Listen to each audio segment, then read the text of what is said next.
گونجی تھی العطش کی صدا تیرے دشت میں، گونجی تھی العطش کی صدا تیرے دشت میں، کیا یاد تجھ کو اب بھی وہ منظر ہے کربلا۔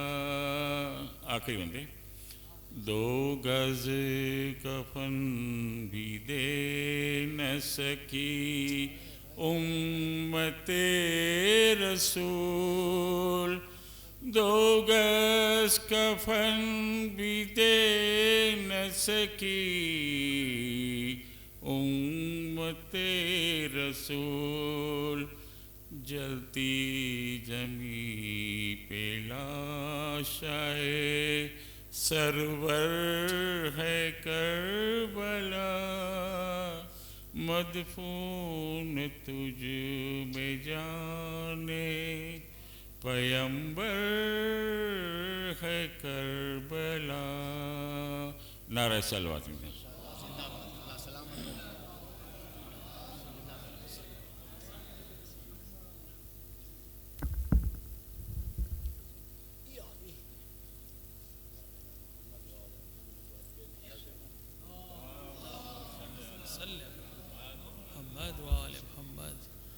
محمد وآل محمد صلوات۔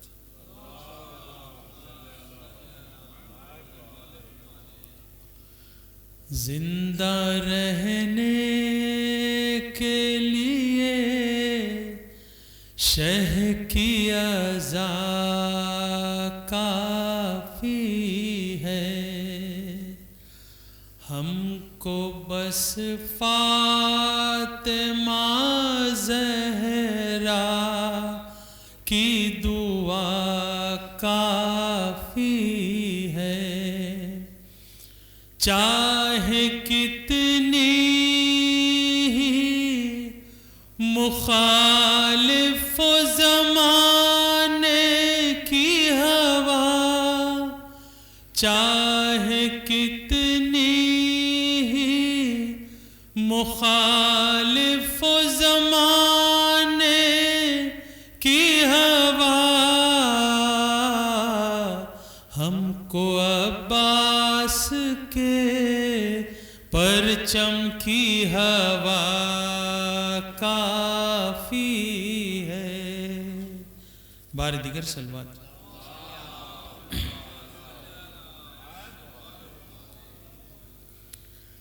جو فاطمہ کی رگ جان علی کا ہے دلبر، حسین منی کہیں جس کو شافعِ محشر، وہ جس کا کر دیا تاراج کربلا میں گھر، مصیبتوں کی حدیں ختم ہو گئی جس پر، گروہ غریباں سلام کرتا ہے، خیام شہ کا نگہباں حسین کا بھائی، وہ جس نے کی تھی سکینہ کی رن میں سقائی، لبِ فرات کٹے ہاتھ جس کے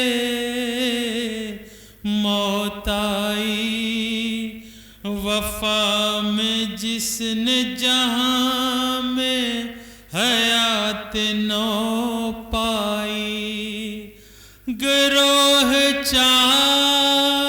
غریباں سلام کرتا ہے، نہ ماں کا دودھ نہ پانی ملا جسے وہ صغیر، وہ جس کو دیکھ کے ٹکڑے جگر ہو وہ بے شیر، وہ جس کو لے گئے میدان میں حضرت شبیر، وہ جس کا ننھا گلا اور ہرملا کا تیر، گروہ غریباں سلام کرتا ہے، وہ جس کو سینے پہ اپنے سلاتے تھے سرور، وہ جس کے کانوں سے ٹپکا لہو چھنے گوہر، یتیم جان کے توڑی مصیبتیں جس پر رہی اسیروں کی جو شام تک شریک سفر، گروہ غریباں سلام کرتا ہے، وہ قوت دل لیلا تھا جو خوب رو وہ جوان، وہ جس کو دیکھ کے ہوتا تھا مصطفیٰ کا گمان، وہ جس نے عین جوانی میں کھائی دل پہ سنا، وہ جس کے بیاہ کا مادر کو رہ گیا ارمان، گروہ غریباں سلام کرتا ہے، جو ایک رات کا بیاہ تھا قاسم زیجا، وہ جس کی مہندی بھی چھٹنے نہ پائی وہ نوشا، ہوئی ہو لاش بھی پامال جس کی رن میں آج لگا ہو، جس کو گہن کربلا کے بن میں وہ ماں، گروہ غریباں سلام کرتا ہے۔ بار دیگر سلوات۔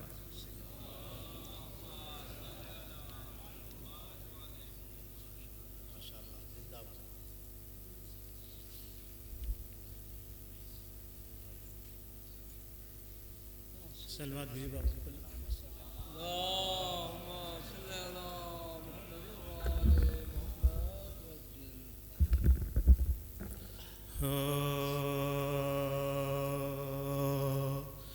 واہ حسرتا کہ شاہ کا ماتم ہوا تمام، واہ حسرتا کہ شاہ کا ماتم ہوا تمام، آئی خزاں بہار کا ماتم ہوا آئی خزاں بہار کا موسم ہوا تھا، جس کی خوشی دلوں کی تھی وہ غم ہوا تھا، سر پیٹو مومنوں کے محرم ہوا تھا، سر پیٹو مومنوں کے محرم ہوا تھا، آئی اگر اجل تو یہ ماتم یہ غم کہا، یہ مجلس تو حشر تک ہیں پر ہم کہاں، یہ مجلس تو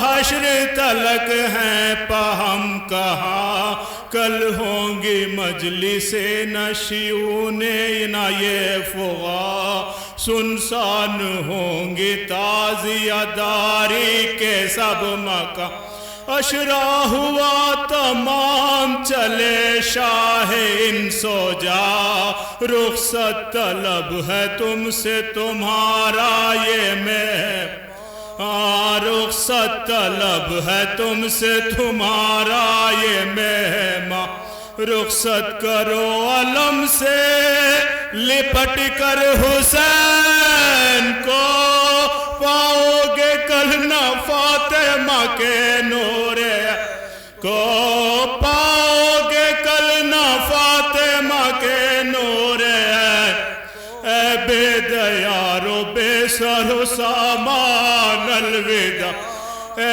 شیعان پاک کے مہمان الوداع اے دو جہاں کے سید و سلطان الوداع اے بنت مصطفیٰ کے دل و جان الوداع اے بنت مصطفیٰ کے دل و جان الوداع آہو بکا سے ہم کبھی غافل نہ ہوئیں گے جب تک جئیں گے آپ کی غربت پہ جب تک جئیں گے آپ کی غربت پہ رو کر کہو کہ اے شیعہ جہاں الوداع رو کر کہو کہ اے شہزی جہاں بے کس حسین کل کے شہنشاہ آدی کے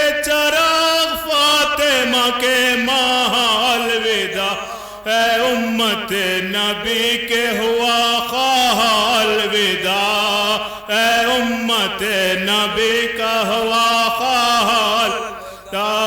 مولا اجل کے ہاتھ سے مہلت جو پائیں گے پھر اگلے سال بزم میں رونے کو آئیں گے پھر اگلے سال بزم میں رونے کو آئے واہ حسرتا کے شاہ کا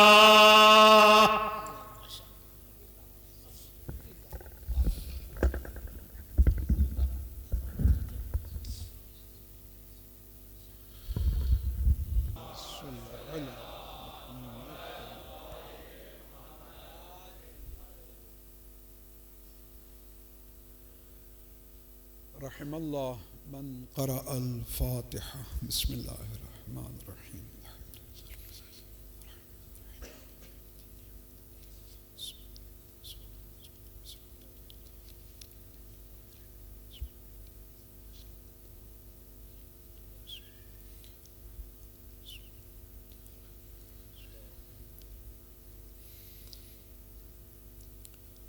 أعوذ بالله من الشيطان اللعين الرجيم بسم الله الرحمن الرحيم الحمد لله رب العالمين والصلاة والسلام التحية والإكرام على الرسول الأكرم الأمين الذي سمي في السماء بأحمد وفي الأرض بأبي القاسم محمد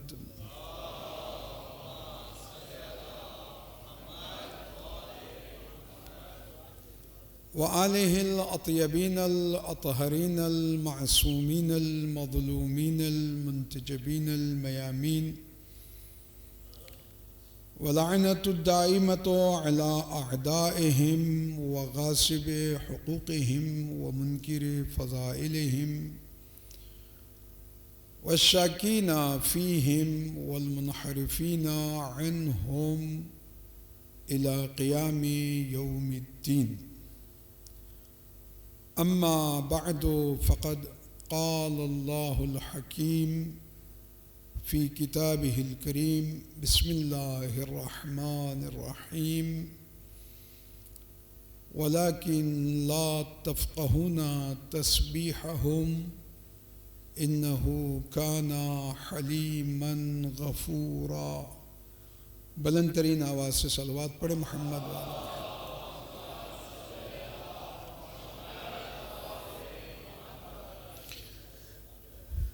جی آپ لوگ ذرا آگے آ جائیں تاکہ بعد میں آنے والوں کو زحمت نہ ہو. پلیز آپ لوگ بھی, اور دیوار چھوڑیں بھائی, آپ لوگ ذرا آ جائیں, آگے آ جائیں. ماشاء اللہ, اللہ سلامت رکھے آپ کو, مولا سلامت رکھے. بلند ترین آواز سے صلوات پڑھیں محمد و آل محمد.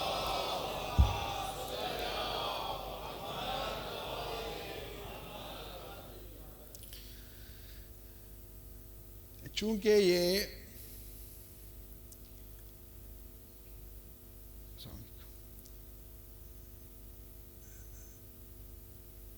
آخری مجلس ہے ایام عزا کی,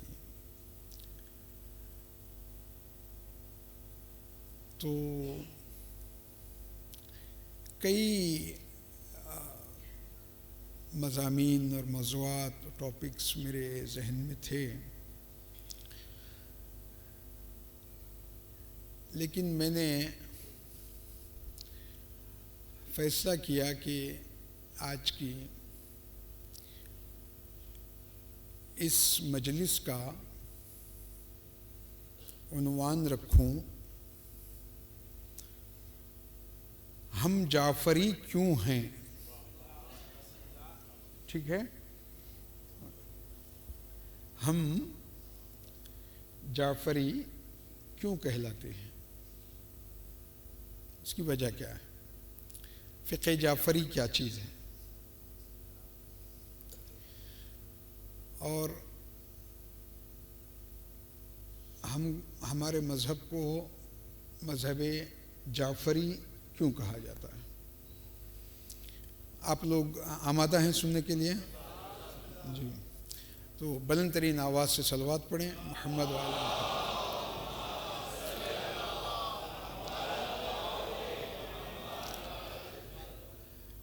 عربی زبان میں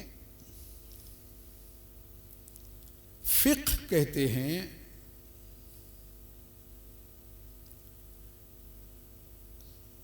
سمجھ کو, فہم کو. عربی زبان میں فقہ کہتے ہیں فہم,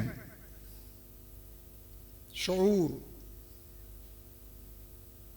عقل, ادراک, سمجھ. مذہب کہتے ہیں راستے کو. سبیر میں کیا کہنے جا رہا ہوں, جس پر چلا جائے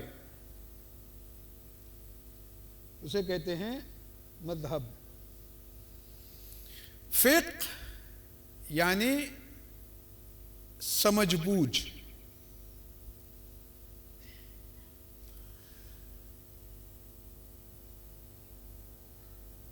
اس کی دو قسمیں ہیں.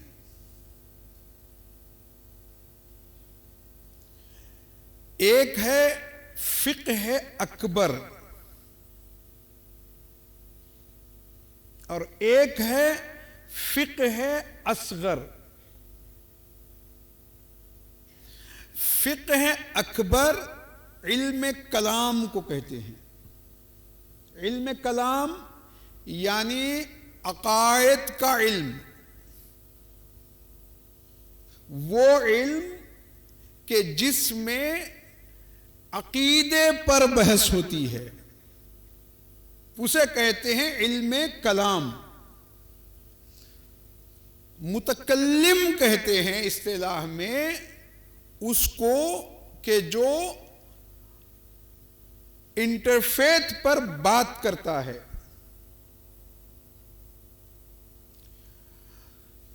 عقیدوں پر جو بات کرتا ہے اسے کہتے ہیں متکلم. فقہ اکبر یعنی یوں سمجھیے عقائد کا علم, جس میں عقیدے پر بحث ہوتی ہے, اور وہ چیزیں کہ جو عقیدہ نہیں ہوتی یا دین نہیں ہوتی یا جو مذہب نہیں ہوتی باہر سے آ جاتی ہیں, ان کو چھانٹنا. کبھی کبھار ہم مظاہر دین کو بھی دین سمجھ لیتے ہیں. مظاہر دین دین نہیں ہیں. مظاہر دین الگ ہیں، دین الگ ہے. میں مثال دے دوں، یہ کڑا، یہ لال اور ہرا دھاگا، سمجھ رہے ہیں آپ، یہ بیڑیاں، میں مثلا میں کہہ رہا ہوں، یہ دین نہیں ہے. سمجھ رہے میں کیا کہنے جا رہا ہوں؟ یہ دین نہیں ہے. ہم نے اس کو دین سمجھا ہے، یہ دین نہیں ہے. اگر کوئی مثال کے طور پر اس کے بارے میں اس گفتگو کرتا ہے تو سمجھتے ہیں کہ یہ مخالف ہے، یہ ہمارے دین کا مخالف ہے، یہ عزاداری کا مخالف ہے. ایسا نہیں سوچیے. براڈ مینٹالٹی، دماغ کو کھلا رکھیے، سب کو سنیے. وچ ون از بیٹر، اچھا کیا ہے، برا کیا ہے، آپ اس کو لیجئے. سوچنا ہے، حوصلہ پیدا کیجئے سننے کا، حوصلہ پیدا کیجئے. اچھا، ایک ہے فقہ اکبر.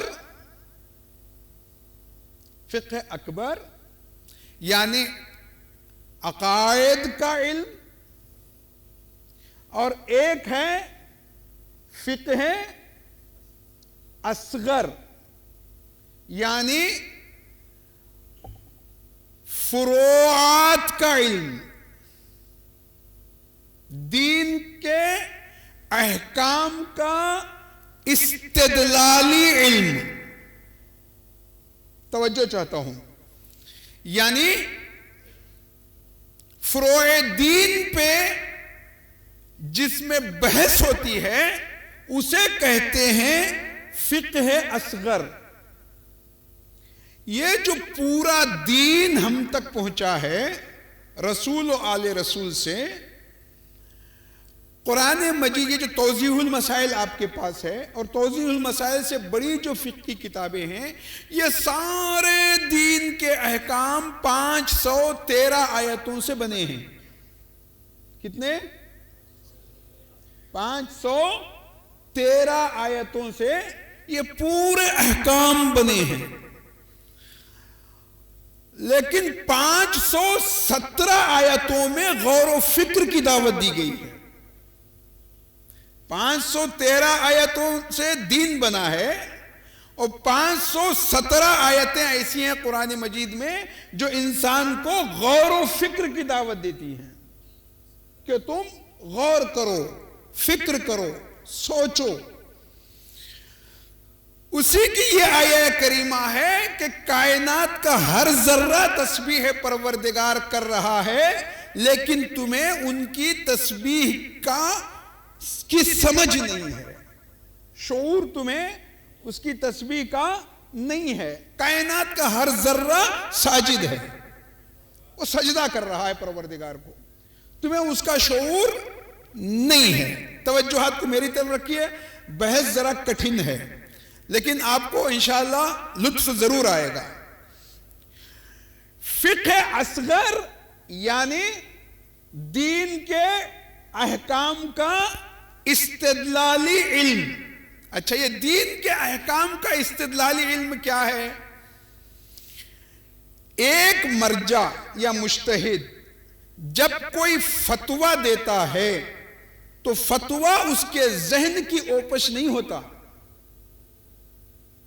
وہ 4 چیزوں کو دیکھتا ہے. توجہات کو میری طرف رکھیے. 4 مدارک ہیں، اسے کہتے ہیں مدرک. 4 مدارک ہمارے پاس ہیں. مثلا شراب کی حرمت پر اسے فتویٰ دینا ہے مجتہد کو، تو پہلے یہ دیکھتا ہے کہ قرآن مجید شراب کے بارے میں کیا حکم دیتا ہے. پہلے وہ یہ دیکھتا ہے کہ قرآن مجید میں شراب کے لیے کیا حکم ہے. اچھا، قرآن میں اسے نہ ملے، میں ابھی بتاتا ہوں کیوں نہیں ملتا. تو وہ دیکھتا ہے پیغمبر اکرم کی حدیث کیا کہتی ہے شراب کے بارے میں. پہلے قرآن یہ مدرک ہے، اس کے بعد وہ دیکھتا ہے حدیث کو، یہ دوسرا مدرک ہے. پھر اگر حدیث سے بھی اسے سمجھ نہ آئے تو وہ اجماع کو دیکھتا ہے. اجماع یعنی علم حدیث و قرآن کے جو ایکسپرٹس ہیں وہ کیا کہتے ہیں. ایک دماغ غلطی کر سکتا ہے لیکن 10 عقلیں غلطی نہیں کر سکتی. تو پہلے قرآن، پھر حدیث کے بعد ہے اجماع یعنی ایکسپرٹس، یعنی امت کا اجماع نہیں. امت کے اجماع نے تباہ کیا ہے، امت کا اجماع نہیں، ایکسپرٹس کا اجماع. 1000 گدھے مل کے یہ گھوڑا نہیں بنا سکتے. کیا کہنے جا رہا ہوں؟ بنا سکتے ہیں؟ نہیں. 1,00,000 بیمار مل کے ایک ڈاکٹر نہیں بنا سکتے. ڈاکٹر کالج اور یونیورسٹی میں بنتا ہے، وہ بیماروں کے بنانے سے کوئی ڈاکٹر نہیں بن جاتا، یا بیماروں کے تسلیم کر لینے سے کوئی ڈاکٹر نہیں بن جاتا. امت نے یہی کیا ہے. ہمارے تسلیم کر لینے سے کوئی ڈاکٹر نہیں بنتا، ہمارے مان لینے سے کوئی انجینئر نہیں بن جاتا. اجماع چاہیے ایکسپرٹس کا. اچھا، نہ قرآن میں ملا